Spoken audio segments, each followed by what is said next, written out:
Hello student, welcome to Preksha academy. তো আজকে আমরা ভূগোলের দেখো ইউনিট 2 এর জলমণ্ডল, ঘনীভবন এবং বৃষ্টিপাত থেকে আবারও কিছু কোশ্চেন নিয়ে চলে এসেছি। তো চলো দেখো আজকের কোশ্চেন কি রয়েছে। দেখো এই যে কোশ্চেনগুলো আমরা সলভ করাচ্ছি এগুলো তোমাদের এক্সামের জন্য খুবই ইম্পর্টেন্ট। দেখো জলমণ্ডল আমরা বিশেষত কাকে বলি বা ঘনীভবন বলতে কি বোঝায়, ফার্স্ট কোশ্চেন লক্ষ্য করো। ঘনীভবন বলতে কি বোঝো?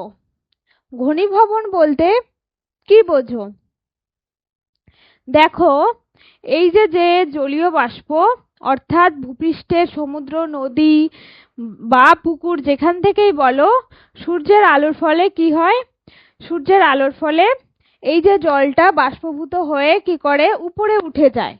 উপরে উঠে গিয়ে এই জলীয় বাষ্পপূর্ণ বায়ু যখন ছোট ছোট জলবিন্দুতে পরিণত হয় তখন আমরা সেটাকে বলি কি? ঘনীভবন। তো দেখো অপশানে কি রয়েছে আমাদের, তরল থেকে বাষ্প হওয়া, নাকি বাষ্প থেকে তরলে পরিণত হওয়া, কঠিন থেকে তরলে বরফে পরিণত হওয়া। তাহলে কি বললাম দেখো, এই যে ঘনীভবন বাষ্প থেকে আমাদের তরলে অর্থাৎ জলবিন্দুতে পরিণত হওয়ার ঘটনাকে আমরা বলছি কি? ঘনীভবন। তো দেখো দেখো আমাদের অপশন নাম্বার বি হয়ে যাবে আমাদের কি রাইট আনসার। তো চলো নেক্সট কোশ্চেনে আমরা চলে যাই। কোশ্চেন নাম্বার 2 কি বলেছে দেখে নি।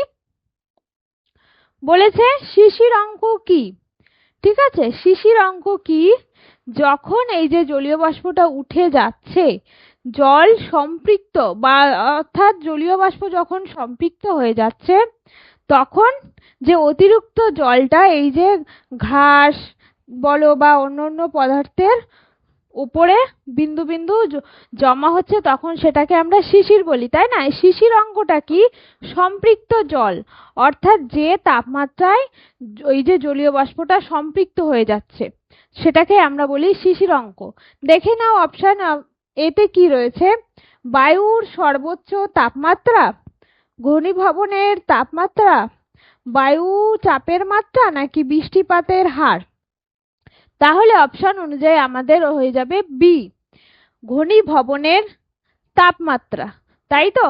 এইবার দেখো শিশির অঙ্ক বলতে যেটা বোঝালাম, তোমরা যদি এমনি ভাবে মনে রাখো যে শিশির অঙ্ক বলতে কি বুঝি, তাহলে আমাদের মাথায় চলে আসবে যে ঘনীভবনের তাপমাত্রা, যে তাপমাত্রায় কিনা ঘনীভবন হয়ে বায়ুটা অর্থাৎ জলীয় বাষ্পটা সম্পৃক্ত হয়ে যায়, মনে রাখবে।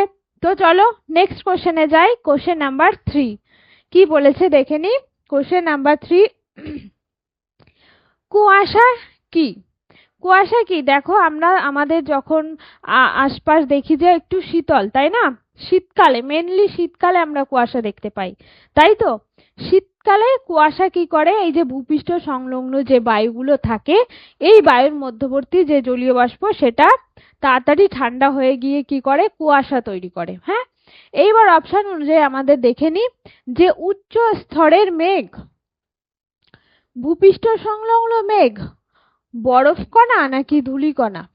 এই যে তাহলে কি বলবো, ভূপৃষ্ঠের সংলগ্ন, তাই তো? যে জলীয় বাষ্পপূর্ণ বায়ুগুলো দেখতে পাই সেগুলোকেই আমরা বলবো কি? সেগুলোকেই বলবো আমরা কুয়াশা। তাহলে অপশন অনুযায়ী আমাদের বি হয়ে যাবে ভূপৃষ্ঠ সংলগ্ন মেঘ, তাই তো? কোশ্চেন নাম্বার এবার 4 এ আমরা চলে যাব। দেখো কোশ্চেন নাম্বার 4 এ কি বলেছে। কোশ্চেন নাম্বার 4 দেখো, শিশির সাধারণত কখন সৃষ্টি হয়? শিশির সাধারণত কখন সৃষ্টি হবে? যখন যে বায়ুটা সেটা শীতল অবস্থায় থাকবে।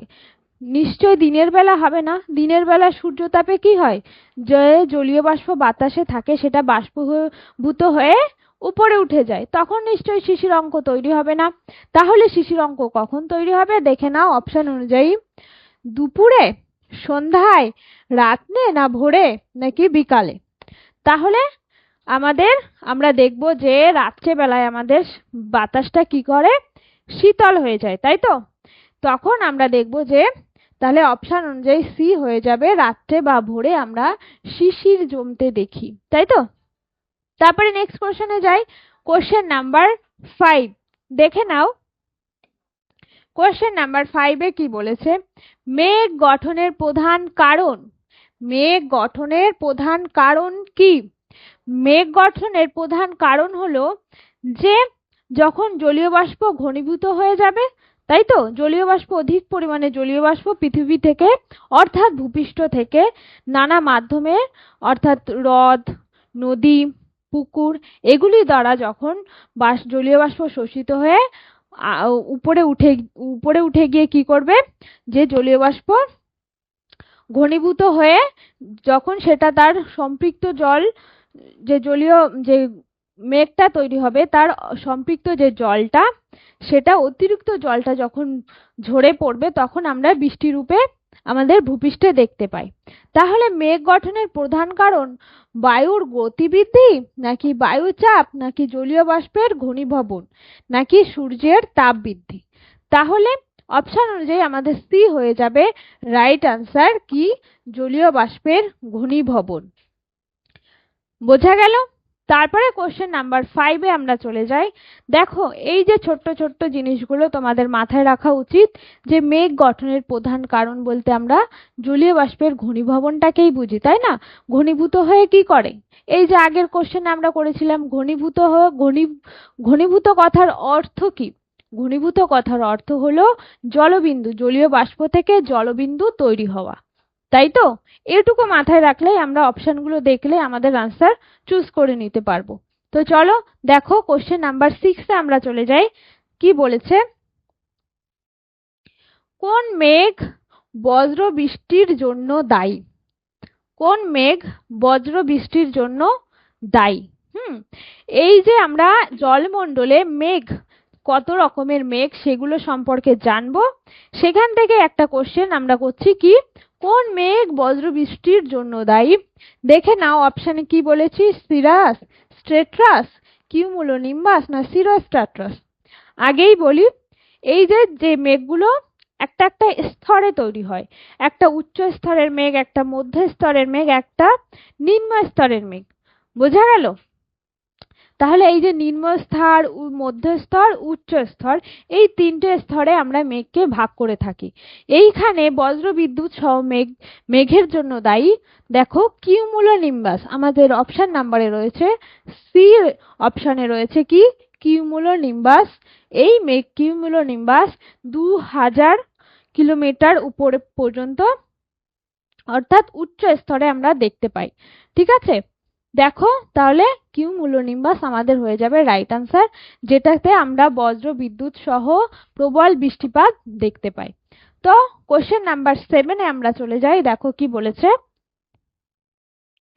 যে বৃষ্টিপাত বলতে কি বোঝায়? বৃষ্টিপাত বলতে কি বোঝায় আমরা দেখো, বৃষ্টিপাত বলতে কি বোঝায়, এই যে প্রখর রোদে যে জলীয় বাষ্প বাষ্পীভূত হয়ে, যে জলটা বাষ্পীভূত হয়ে কি করে না পৃথিবী পৃষ্ঠে অর্থাৎ উপরের দিকে উঠে যায়, এই জলটা যখন উপরে গিয়ে অধিক শীতল হয়ে ঘনীভূত হয়ে তার অতিরিক্ত জলগুলো ঝরে পড়ে ভূপৃষ্ঠে, তখন আমরা সেটাকে বলি বৃষ্টিপাত। তাহলে অপশনগুলো আমরা দেখে নিই, বায়ু প্রবাহ, মেঘ বৃষ্টি, জলীয় পদার্থের ভূপৃষ্ঠে পতন, নাকি ঘনীভবন। তাহলে আমরা মেঘ বলতে সাধারণত কি বুঝি, যখন ছোট্ট ছোট্ট জলকণা আমাদের ভূপৃষ্ঠে পতিত হয় তখন সেটাকেই তো আমরা বৃষ্টিপাত বলি। তাহলে অপশন অনুযায়ী আমাদের হয়ে যাবে সি, জলীয় পদার্থের ভূপৃষ্ঠে পতন। বোঝা গেল? তারপরে দেখো নেক্সট কোশ্চেনে চলে যাই আমরা, কোশ্চেন নাম্বার 8। কোশ্চেন নাম্বার 8-এ কি বলেছে দেখো, পরিচলন বৃষ্টিপাত কোথায় বেশি দেখা যায়? পরিচলন বৃষ্টিপাতটা এইখানে আমরা যেমন মেঘের শ্রেণীবিভাগটাও পড়বো, আর সেই সঙ্গে আমরা পড়বো পরিচলন বৃষ্টিপাত। এই যে মেঘের শ্রেণীবিভাগ, পরিচলন বৃষ্টিপাত বা বৃষ্টিপাতের শ্রেণীবিভাগ, এগুলো নিয়ে আমরা বিস্তারিত আরো ক্লাসে করব, সেজন্য আমাদের সঙ্গে যুক্ত থাকতে হবে। তো দেখো কোশ্চেন নাম্বার 8-এ কি বলেছে, পরিচলন বৃষ্টিপাত কোথায় বেশি দেখা যায়? অপশন অনুযায়ী দেখে নাও। অপশন এ তে রয়েছে মরুভূমি, বিষুবীয় অঞ্চলে, নাকি মরু অঞ্চলে, তুন্দ্রা অঞ্চলে। পরিচলন বৃষ্টিপাতটা কি এটা আমি একটু বলি। পরিচলন বৃষ্টিপাত এই যে অঞ্চলটাতে কি করে, সূর্য লম্বভাবে কিরণ দিয়ে অতিরিক্ত পরিমাণে জলীয় বাষ্প শোষণ করে কি করে, ঘনীভূত হয়ে অধিক পরিমাণে বৃষ্টিপাত ঘটায়। তাহলে আমরা মরুভূমিতে দেখব না, বিষুব অঞ্চলে, এইখানটাতে বিষুব অর্থাৎ নিরক্ষীয় অঞ্চলে কি করে, সূর্য লম্বভাবে কিরণ দেয়। তো আমাদের অপশন অনুযায়ী বি হয়ে যাবে রাইট আনসার। বিষুবীয় অঞ্চলে আমরা কি দেখতে পাই, পরিচলন বৃষ্টিপাত। তো পেয়ে গেলাম আমাদের রাইট আনসার, তাই তো? এরকম করে আমরা ছোট্ট ছোট্ট করে কোশ্চেনগুলো দেখে নেব, এবং যদি ভালো লাগে তাহলে অবশ্যই আমাদের চ্যানেলটির পাশে থাকবে। তো চলো কোশ্চেন নাম্বার 9-এ আমরা চলে যাই। কি বলেছে কোশ্চেন নাম্বার 9, দেখো, শৈলক্ষে বৃষ্টিপাতের প্রধান কারণ কি? শৈলক্ষে বৃষ্টিপাতটা কি একটু বলে নি। এই যে বৃষ্টিপাতের শ্রেণীবিভাগগুলো আমরা পড়বো পরবর্তী ক্লাসের ডিটেলসে, তখন আমরা ভালোভাবে জানবো যে এই যে পরিচলন বৃষ্টিপাত কি, শৈলক্ষে বৃষ্টিপাত কি, তাই তো? এগুলো সম্পর্কে জানবো। তো দেখো এখন একটু ছোট্ট করে জেনে নি যে শৈলক্ষে বৃষ্টিপাতটা কি। এই যে জলীয় বাষ্পপূর্ণ বায়ু যে কোনো সমুদ্র বা কোনো সাগরের পৃষ্ঠ থেকে যখন কি করে, যে কোনো পাহাড়ের গা বেয়ে উপরে উঠে যায়, তখন ওই যে পাহাড়ে বাধা পেয়ে সেটা কি করে, উপরে উঠে যায়, উঠে গিয়ে কি করে, অধিক প্রসারিত হয়ে এবং ঘনীভূত হয়ে অধিক পরিমাণে বৃষ্টিপাত ঘটায়। তখন আমরা সেই বৃষ্টিপাতটাকে বলবো কি, শৈলক্ষেপ বৃষ্টিপাত। তো দেখো আমাদের অপশন অনুযায়ী সমুদ্র স্রোত, পাহাড়ের বাধা, মরুভূমির উত্তাপ, বায়ুর চাপ। তাহলে অপশনগুলো দেখে নাও। এখানে আমি কি বলেছিলাম, এই যে জলীয় বাষ্পপূর্ণ বায়ুটা আসছে, এটা যখন এই যে পাহাড়ের গা বেয়ে উঠতে গিয়ে পাহাড়ে কি করছে, বাধাপ্রাপ্ত হচ্ছে, বাধাপ্রাপ্ত হয়ে একদম উপরে উঠে গিয়ে কি করছে, এই যে ঘনীভূত হয়ে অধিক প্রসারিত হয়ে প্রচুর পরিমাণে বৃষ্টিপাত ঘটাচ্ছে, তখন সেটাকে আমরা বলবো কি, শৈলক্ষে বৃষ্টিপাত। এইবার আমাদের অপশানে দেখে নাও। অপশন নাম্বার বি তে রয়েছে পাহাড়ের বাধা। তাহলে পরিচলন বৃষ্টিপাত আমরা দেখেছিলাম, শৈলক্ষে বৃষ্টিপাত কিসের জন্য হলো, পাহাড়ের বাধার জন্য। ঠিক আছে, বোঝা গেল। এইবার নেক্সট কোশ্চেনে চলে যাচ্ছি, কোশ্চেন নাম্বার 10। 10-এ কি বলেছে দেখো, এই ছোট্ট ছোট্ট কোশ্চেন গুলো মাথায় রাখবে যে কোনটা পরিচলন বৃষ্টিপাত, কোনটা শৈলক্ষে বৃষ্টিপাত। এবার আমরা 10 দেখে নি। দেখো, বৃষ্টির ছায়া অঞ্চল কি? এই যে পরিচলন বা শৈলক্ষে বৃষ্টিপাতের ফলে কি হলো, এই যে পাহাড়ের গা বেয়ে মেঘ কি করলো, উঁচুতে গিয়ে প্রসারিত হয়ে প্রচুর পরিমাণে বৃষ্টিপাত ঘটালো এই যে পাহাড়ের একটা সাইডে। কিন্তু এই মেঘটা যখন একটু হালকা হয়ে এই পাহাড়ের এই পাশটাতে গেল, দেখো পাহাড়ের এই পাশটাতে গেল, কি করলো, তখন এই যে মেঘটার মধ্যে আর কোনো জলীয় বাষ্প নেই, ঘনীভূত অবস্থায় আর কোনো জলীয় বাষ্প নেই, কোনো জলকণা নেই, এটা অধিক শুষ্ক। এর ফলে কি হবে, এই পাশটাতে এই যে ড্রাই অঞ্চল অর্থাৎ বৃষ্টির ছায়া অঞ্চল তৈরি হবে, তাই না? বৃষ্টির ছায়া অঞ্চল তৈরি হবে। দেখো এবার অপশনগুলো আমরা দেখে নিই। কি বলেছে, অতিবৃষ্টি প্রবণ অঞ্চল। অতিবৃষ্টি প্রবণ অঞ্চল নয়। বি, পাহাড়ের বায়ুমুখী ঢাল। পাহাড়ের বায়ুমুখী ঢাল নয়, বায়ুমুখী ঢালে তো এই যে বৃষ্টিপাতটা হয়েই যাচ্ছে, তাই না? তারপরে সি দেখে নি, দেখো পাহাড়ের বিপরীত শুষ্ক ঢাল, এটা হতে পারে। তারপরে লাস্ট কোশ্চেন দেখে নি, সমুদ্র উপকূল অঞ্চল। দেখো তাহলে অপশন অনুযায়ী আমাদের হয়ে যাচ্ছে কি, সি, পাহাড়ের বিপরীত শুষ্ক ঢাল। এই যে পাহাড়ের বিপরীত শুষ্ক ঢালটাকে আমরা বলছি কি, যে বৃষ্টির ছায়া অঞ্চল। ক্লিয়ার হলো? তাহলে এটাই মাথায় রাখবে যে এই যে বৃষ্টি, এই যেখানটা বৃষ্টি হচ্ছে তার অপোজিট যে অঞ্চলটা, সেটাকে আমরা বলবো কি, বৃষ্টির ছায়া অঞ্চল। হলো। এইবার কোশ্চেন নাম্বার 11-এ চলে যাই। দেখো কি বলেছে, ঘূর্ণবাদ জনিত বৃষ্টি কোথায় বেশি হয়? কোথায় বেশি হবে ঘূর্ণবাদ জনিত বৃষ্টি? তাহলে আমরা বৃষ্টি কত প্রকার দেখে নিলাম, পরিচলন ফার্স্টে দেখলাম, তারপরে দেখলাম শৈলক্ষেপ, এবার দেখব ঘূর্ণবাদ জনিত বৃষ্টিপাত। ঘূর্ণবাদ জনিত বৃষ্টিপাত কি হবে? যখন দুটো বিপরীত বায়ু মুখোমুখি অবস্থা এসে যাবে, তাদের ফলে যে ঘূর্ণনের সৃষ্টি হবে, সেই ঘূর্ণনের সৃষ্টির ফলে হয় ঘূর্ণবাদ জনিত বৃষ্টিপাত। ঠিক আছে, এই যে ঘূর্ণবাদ জনিত বৃষ্টিপাতটা আমরা কোন অঞ্চলে দেখতে পাই? দেখো কোশ্চেনের অপশানে দেখে নি, অপশানে কি রয়েছে, নিরক্ষীয় অঞ্চলে, নাতিশীতোষ্ণ অঞ্চলে, নাকি মরুভূমিতে, নাকি মেরু অঞ্চলে। আমরা একটু টেক্সট বই পড়লে দেখতে পারবো যে নাতিশীতোষ্ণ অঞ্চলটাতে কি হয়, এই যে দুটি বিপরীত ধর্মী বায়ু, অর্থাৎ একদিক থেকে শুষ্ক বায়ু, আরেক দিক থেকে আর্দ্র বায়ু, দুটো মুখোমুখি এসে যাওয়ার ফলে কি হচ্ছে, এই যে ঘূর্ণনের তৈরি হচ্ছে, তাই তো? এই ঘূর্ণনের তৈরি হয়, যার ফলে কিনা ঘূর্ণবাদ জনিত বৃষ্টিপাত ঘটায়। এইবার দেখো অপশন নাম্বার বি হয়ে যাবে আমাদের রাইট আনসার। নাতিশীতোষ্ণ অঞ্চলে ঘূর্ণবাদ জনিত বৃষ্টিপাত হয়ে থাকে। তো দেখো নেক্সট কোশ্চেনে চলে যাই আমরা, কোশ্চেন নাম্বার 12।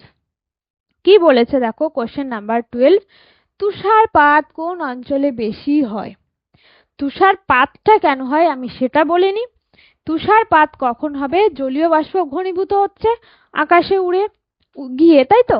এই যে মেঘটা যখন তার তোমার জলীয় এই যে তুষারপাতের সরি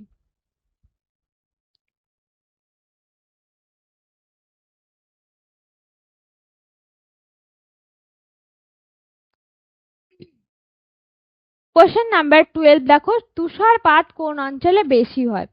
অপশনগুলো আমরা দেখে নেব। শুষ্ক অঞ্চলে, মরু অঞ্চলে, শীতল অঞ্চলে, নাকি উপকূলীয় অঞ্চলে।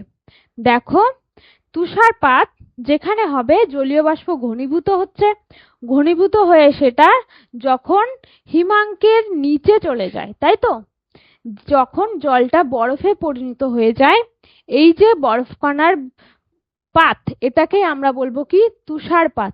এই তুষারপাতটা কোন অঞ্চলে দেখতে পারবো? অতি শীতল অঞ্চলে, যেখানে জল হিমাঙ্কের নিচে থাকে, তাই তো? জলবিন্দুর যে জলীয় বাষ্প, সেই জলকণাগুলো হিমাঙ্কের নিচে থাকে সেইখানটাতে, অর্থাৎ অপশন সি হয়ে যাবে আমাদের রাইট আনসার। শীতল অঞ্চলে, শীতল অঞ্চলে আমরা কি করব? তুষারপাত দেখব।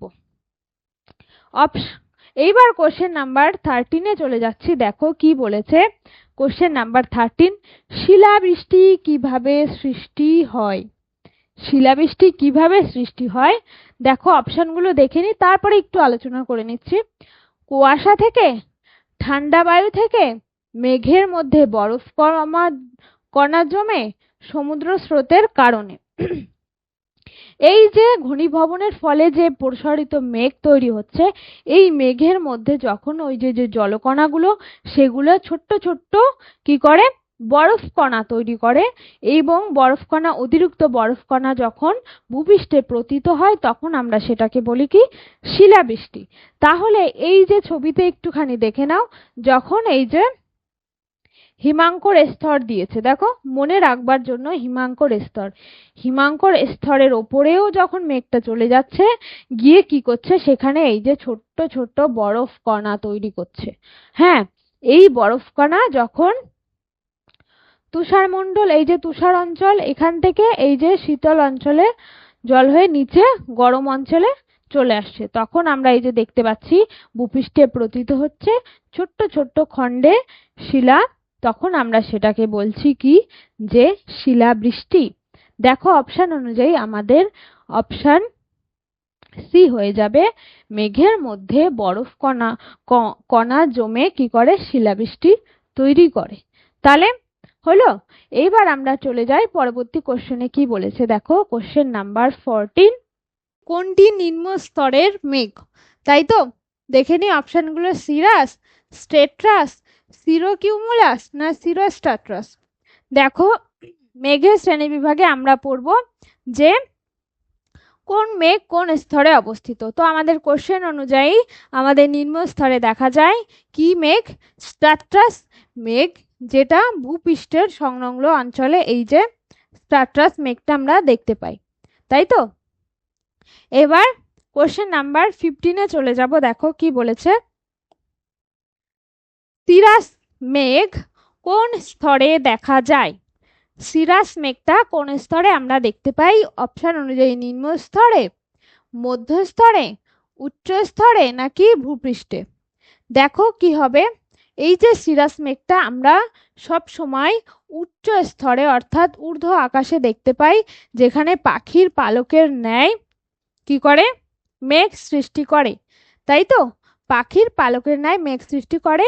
আমাদের অপশন অনুযায়ী হয়ে যাবে সি, উচ্চ স্তরে কি করে সিরাস মেঘটা তৈরি হয়। তো চলো, এই যে আমাদের যে জলমণ্ডলের থেকে 15টা কোশ্চেন আজকে আমরা কমপ্লিট করলাম, এরপরেও আমাদের এই চ্যাপ্টার থেকে আরও 15টা কোশ্চেন থাকবে। তো পরপর তোমরা ক্লাসগুলো করবে, আশা করি তোমরা এক্সামে ভালো নাম্বার করতে পারবে এর থেকে।